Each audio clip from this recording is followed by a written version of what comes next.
दोस्तों, आज हम देखने वाले हैं मैंशन 24 सीरीज को, जो 2023 में आई है। तो चलिए बिना वक्त गवाए सीरीज का एक्सप्लेनेशन स्टार्ट करते हैं। सीरीज स्टार्ट होती है हैदराबाद सिटी से, जहां पर हम अमृता नाम की एक लड़की को देखते हैं जो एक जर्नलिस्ट है, जिसके पापा का नाम कालिदास है और उन पर इल्जाम लग गया है कि वो देश के गद्दार हैं। असल में वो एक आर्कियोलॉजिस्ट है और कुछ दिन पहले उन्हें एक कीमती चीज मिली थी, इसलिए सबका कहना था कि वो वही चीज लेकर भाग गए हैं। पर अमृता जानती है कि उसके पापा गद्दार नहीं है और वो इसी का पता लगाना चाहती है कि आखिर उसके पापा के साथ हुआ क्या था। अमृता सबसे पहले अपने पापा कालिदास के ऑफिस जाकर उनके सीनियर से मिलती है, लेकिन उनका भी यही कहना था कि कालिदास गद्दार है। लेकिन अमृता इसी बात पर अड़ी थी कि उसके पापा गद्दार नहीं है और वो सच ढूंढ कर ही रहेगी। जिसके बाद अमृता को पता चलता है कि उसके पापा एक पुराने मैंशन में गए थे और वहीं से गायब हो गए। ये सुनकर अमृता पुलिस स्टेशन जाती है कंप्लेंट करने के लिए। तब पुलिस कहते हैं कि अगर तुम्हारे पापा उस मैंशन में जाकर गायब हुए हैं तो पुलिस वाले तुम्हारी कुछ भी हेल्प नहीं कर सकते, क्योंकि पुलिस का कहना था कि वहां जो भी जाता है कभी भी वापस नहीं आता। लेकिन अमृता पुलिस की बात पर ट्रस्ट नहीं करती। तभी उसे पुलिस स्टेशन के बाहर एक आदमी मिलता है जो उसे मैंशन का एड्रेस बताता है और उसे वहां संभल कर जाने के लिए बोलता है, क्योंकि उसका भी यही कहना था कि जो भी वहां जाता है कभी भी वापस नहीं आता। लेकिन अब अमृता को मैंशन जाना ही था, क्योंकि सब लोग उसके पापा को गद्दार कह रहे थे, जिस वजह से उसकी माँ की तबीयत खराब हो गई थी और वो ट्रीटमेंट को भी रिस्पॉन्स नहीं दे रही थी। अमृता उनके लिए एक फुल टाइम नर्स रखती है और पापा को ढूंढने मैंशन जाने का फैसला करती है, क्योंकि उसे पता था कि जब तक पापा की गद्दारी का दाग नहीं हटेगा तब तक उसकी माँ भी ठीक नहीं होगी। अब अगले दिन अमृता मैंशन पहुंच जाती है। वह उसे एक अजीब सा आदमी दिखाई देता है जो उसे डराने की कोशिश करता है, लेकिन अमृता उससे बिल्कुल भी नहीं डरती। तभी उसे मैंशन के पास एक छोटा सा घर दिखाई देता है। अमृता जब उस घर में जाती है तब वहां पर उसे एक आदमी मिलता है जो खुद को उस मैंशन का वॉचमैन बताता है। अमृता उससे पूछती है कि मैंशन इतना खंडर है तो यहाँ पर वॉचमैन की क्या जरूरत। तब वो आदमी बोलता है कि कोई मैंशन में न जाए इसलिए मैं यहाँ पर हूँ, क्योंकि आज तक जो भी मैंशन में गया वापस कभी भी नहीं आया। वो वॉचमैन अमृता के बारे में पूछता है। तब अमृता बताती है कि वो एक जर्नलिस्ट है और उस मैंशन के ऊपर रिपोर्ट लिखवाने के लिए आई है। जिसके बाद वो वॉचमैन अमृता को मैंशन के बारे में बताने लगता है कि वो मैंशन कितना भयानक है और उसमें कितने लोगों की मौत हो गई है। अमृता उसे सब कुछ डिटेल में बताने के लिए बोलती है। अब वॉचमैन सबसे पहले एक आदमी की स्टोरी सुनाता है जो राइटर था और उसी मैंशन में रहने आया था। वो हॉरर स्टोरी लिखता था जिसके लिए उसे शांति चाहिए थी। एक दिन जब वो उसकी स्टोरी लिख रहा था तब अचानक से उसका टाइपराइटर गायब हो जाता है और थोड़ी देर बाद वो उसी जगह पर अपने आप भी आ जाता है और कुछ टाइप भी होने लगता है। ये सब देखकर राइटर शॉक हो जाता है और उसे लगता है कि उसने ड्रिंक की है, इसलिए उसके साथ ऐसा हो रहा होगा।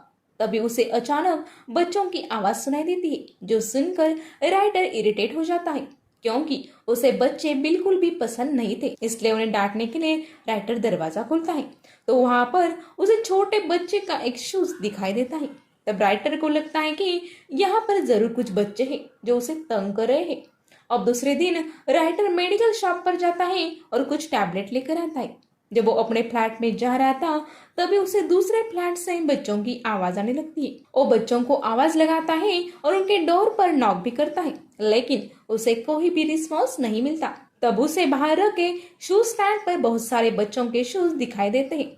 तब वो समझ जाता है कि यहाँ पर बहुत सारे बच्चे हैं और वही मुझे रात को तंग कर रहे थे। इसलिए राइटर उस सब शूज को अपने साथ फ्लैट में लेकर जाता है। जिसके बाद जब राइटर टाइप करने लगता है तब उसके साथ काफी सारी अजीब अजीब सी डरावनी चीजें होने लगती है और अचानक से उसके सामने काफी सारे अजीब अवतार में छोटे छोटे बच्चे आ जाते हैं। जिसके बाद उस राइटर का क्या हुआ किसी को भी नहीं पता। वॉचमैन ने बताई स्टोरी पर अमृता कहती है कि वो राइटर काफी फेमस था। उसे हमेशा लगता था कि बच्चे मस्ती करेंगे और उसे परेशान करेंगे।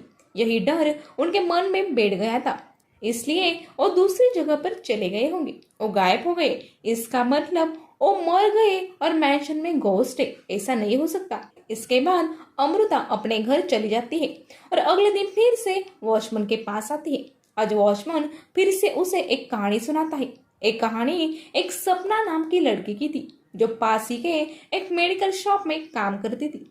उसका एक शादीशुदा आदमी के साथ 7 साल से अफेयर चल रहा था और सपना का कहना था कि उसके बॉयफ्रेंड ने अपने बीवी को डाइवोर्स देना चाहिए, लेकिन वो मान नहीं रहा था क्योंकि उसे एक बच्चा भी था। साथ ही सपना की माँ को भी उसका बॉयफ्रेंड बिल्कुल भी पसंद नहीं था, इसलिए उनका कहना था कि सपना को किसी अच्छे लड़के से शादी कर लेनी चाहिए। लेकिन सपना माँ की बातों को इग्नोर करती है। एक दिन सपना का बॉयफ्रेंड उससे मिलने के लिए आता है और सपना को बताता है कि उसके वाइफ को उनके अफेयर के बारे में पता चल गया है। ये सुनकर सपना खुश हो जाती है क्योंकि बहुत दिनों से वो यही चाहती थी, लेकिन उसका बॉयफ्रेंड बहुत डरा हुआ था। वो कुछ दिन के लिए सपना के ही घर में रहने की बात करता है और सपना भी मान जाती है। अब रात को सपना को अजीब अजीब सी आवाजें आने लगती है। सपना को लगता है कि ये उसका भ्रम होगा क्योंकि सपना को अक्सर ऐसा होने की बीमारी थी। वो कुछ टैबलेट्स भी खाती है, लेकिन वो आवाज उसे अभी भी आ रही थी। जिसके बाद सपना उस आवाज का पीछा करती है और कुछ टाइम बाद आवाज आना बंद हो जाता है। अब अगले दिन सपना अपने मेडिकल शॉप में जाती है जहां पर पुलिस आई थी और उसे उसके बॉयफ्रेंड का फोटो दिखाकर पूछती है कि इसको कहीं देखा है क्या, क्योंकि ये आदमी कल रात अपनी वाइफ और बच्चे का मर्डर करके भाग गया है और अगर आप कोई आदमी दिखा तो तुरंत पुलिस को खबर कर देना। ये सुनकर सपना डर जाती है और अपने फ्लैट में जाती है। एक्चुअली उसे सपना ने ही कहा था कि वो अपनी बीवी और बच्चे को मार दे, इसके बाद वो शादी कर सकते हैं, और ये सब उसके बॉयफ्रेंड ने सीरियसली लिया और उनको मार दिया।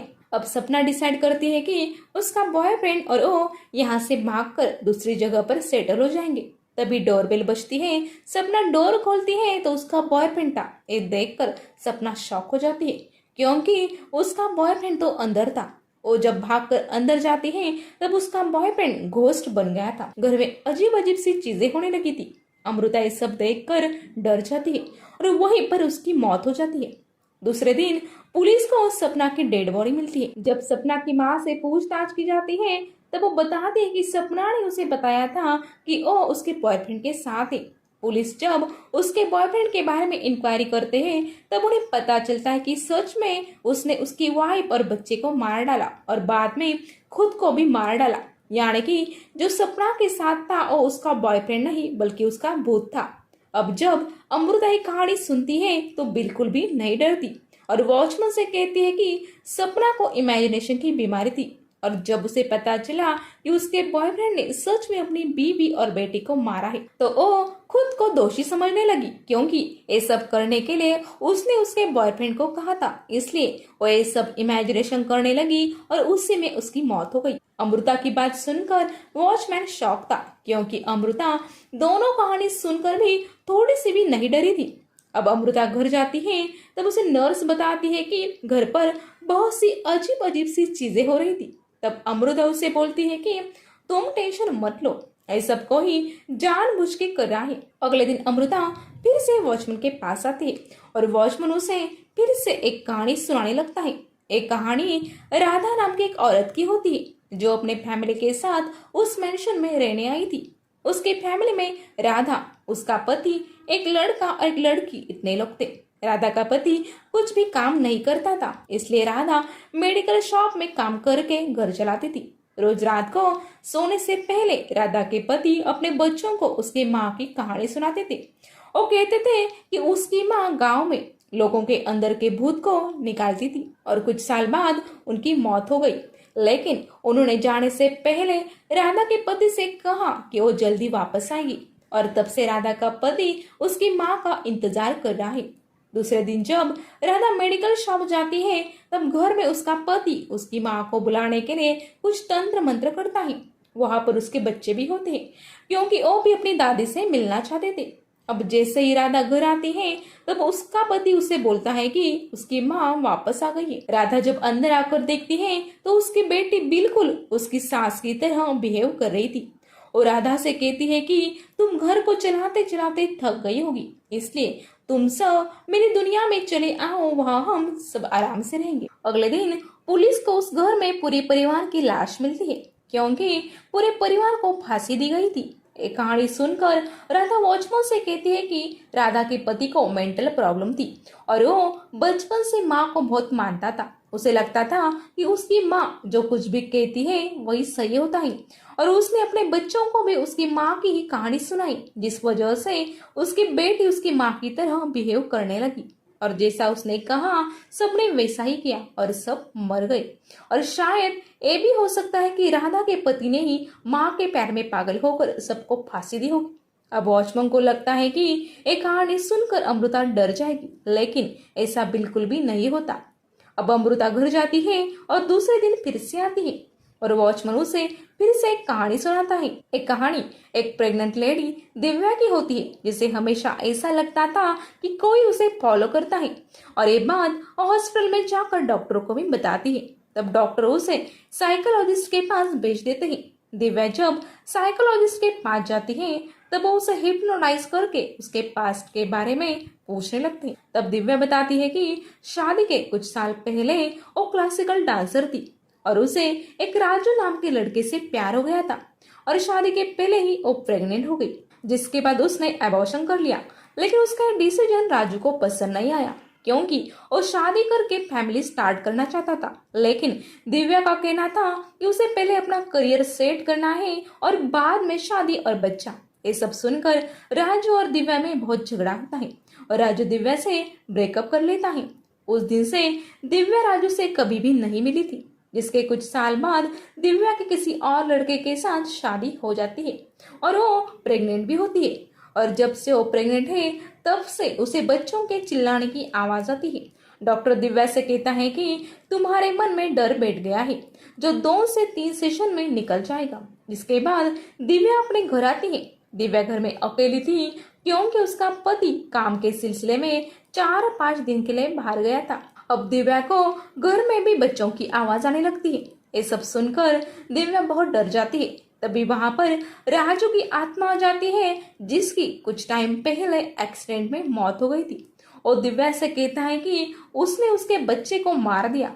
उसके बाद वहां पर एक छोटी लड़की भी आती है, जिसे दिव्या ने मारा था। इसका मतलब दिव्या को इमेजिनेशन हो रहा था, और वो लड़की राजू से कहती है कि वो अब अपनी माँ को भी हमारे साथ लेकर जाएंगे।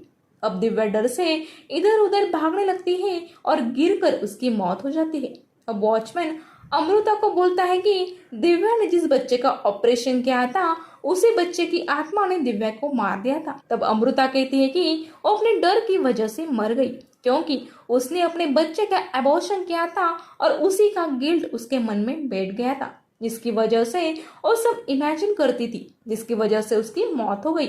अब वॉचमैन दिव्या से कहता है कि अब वो एक लास्ट कहानी बताएगा। अगर वो कहानी सुनने के बाद भी दिव्या नहीं डरी तो वो उस मैंशन में जा सकती है। अब वॉचमैन अगली कहानी सुनाने लगता है, जिसमें लिमी नाम का मास्क आर्टिस्ट होता है, लेकिन मास्क बनाने के लिए उसे खूबसूरत लड़की चाहिए थी। इसलिए वो रात को बाहर निकलता और जो खूबसूरत लड़की उसे मिलती उसे वो घर लेकर आता। उस लड़की को खाना खाने के लिए देता और उसे मारकर उसके फेस जैसा मास्क बनाता और अपने कलेक्शन में रख देता था। जिसके बाद उनकी बॉडी को काट कर एक जगह रख देता था। एक दिन ऐसे ही लिमी एक लड़की को घर पर लेकर आता है, जिसका नाम होता है सुल्ताना। सुल्ताना को वॉल पर बहुत सारी लड़कियों के मास्क दिखाई देते हैं, जिसमें से सुल्ताना को जेसी का मास्क बहुत पसंद आता है। जिसके बाद लिमी सुल्ताना को खाना खिलाता है। उसके बाद सुल्ताना फ्रेश होती है और लिमी उसके साथ रोमांस करने की कोशिश करता है। तभी सुल्ताना को जेसी का भूत दिखाई देता है। वो ये बात लिमी को भी बताती है और लिमी को भी घर में बहुत सारी अजीब अजीब सी चीजें दिखने लगती है, जिसे देखकर लिमी भी डर जाता है।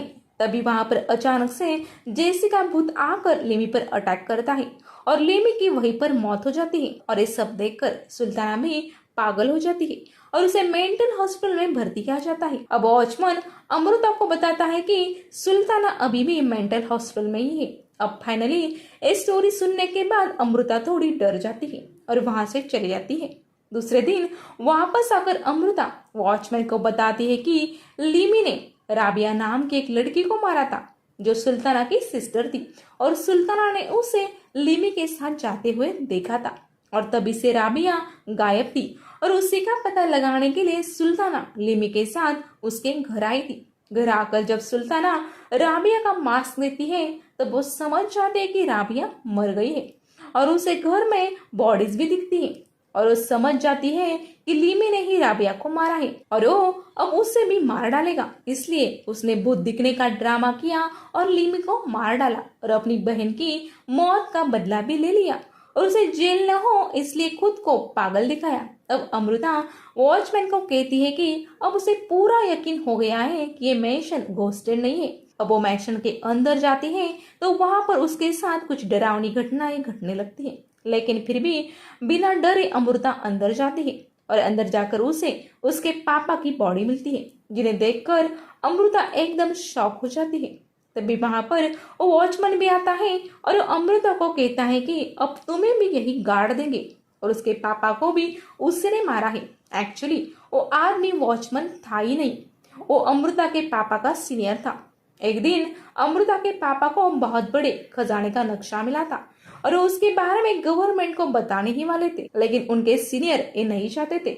उनका कहना था ये खजाना हम आपस में बांट लेंगे, लेकिन अमृता के पापा नहीं मान रहे थे, इसलिए उन्होंने अमृता के पापा को मार दिया, उनकी बॉडी को मैंशन में ही दफना दिया। अमृता कहती है कि मुझे पहले से पता था कि तुम वॉचमैन नहीं हो बल्कि मेरे पापा के सीनियर हो, क्योंकि उसने सब कुछ इंक्वायरी पहले ही कर ली थी। इसी के साथ वो ये भी कहती है कि इंस्पेक्टर और अमृता के पापा के दूसरे बॉस भी इसमें मिले हुए हैं और अमृता के घर में जो अजीब अजीब डरावनी चीजें हो रही थी वो भी सब यही लोग कर रहे थे। अमृता कहती है कि वो अपने पापा को न्याय दिलाएगी और सब सच दुनिया के सामने लाएगी। तभी उस वॉचमैन के आदमी अमृता पर हमला कर देते हैं। एक्चुअली वो सब खजाना उस मैंशन के नीचे ही था और सीनियर्स ने खुदाई का काम भी स्टार्ट कर दिया था। वो लोग अमृता को बहुत मारते हैं। तभी उसके पापा की आत्मा वहां पर आती है और उन सब लोगों को मारकर अमृता को बचा लेती है। उनकी आत्मा अमृता की माँ को भी मिलने जाती है, जिस वजह से अमृता की माँ भी ठीक हो जाती है और इस तरह से अमृता के पापा को मुक्ति मिल जाती है और अमृता भी सारा सच दुनिया के सामने लाती है और अपने पापा पर लगे गद्दारी का दाग हटवाती है और उन्हें अपनी बहादुरी के लिए अवार्ड भी मिलता है। अब सरकार खुदाई का काम स्टार्ट करती है। वहां अमृता आती है और अंदर जाने लगती है। तभी वहां वही पागल आदमी आता है जो अमृता को मैंशन के बाहर मिला था।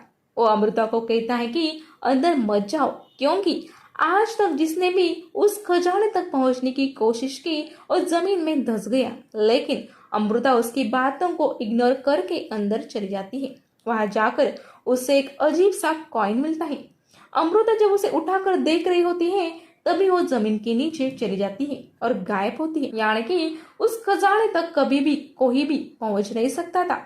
और इसी सीन पर इस सीरीज का दी एंड हो जाता है। तो दोस्तों, अगर आपको मेरा ये वीडियो अच्छा लगा हो तो वीडियो को लाइक कर दीजिएगा और चैनल पर नए हैं तो सब्सक्राइब करना भूलिएगा नहीं। जल्दी मिलेंगे अगली वीडियो के साथ, तब तक के लिए गुड बाय।